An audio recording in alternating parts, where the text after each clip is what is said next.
Mercedes présente son e-Sprinter de deuxième génération, 400 km d'autonomie. Alors, c'est pas mal, effectivement, 400 km, ouais. Ils ont investi 350 millions d'euros, un nouveau moteur électrique proposant une autonomie spectaculaire.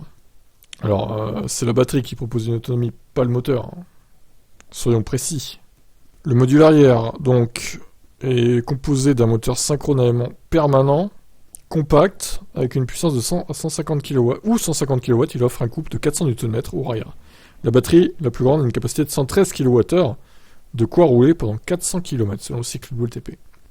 À titre de comparaison, c'est près de 250 km de mieux que le e-Sprinter de première génération et 100 km de mieux que le Ford e-Transit.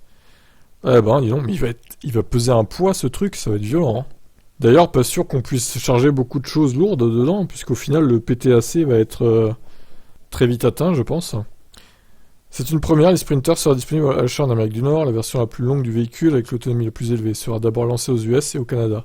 L'Europe suivra en fin d'année. Le chargeur embarqué utilisé en Amérique du Nord a une puissance maximale de 9,6 kW. Le courant continu permet une recharge jusqu'à 115 kW.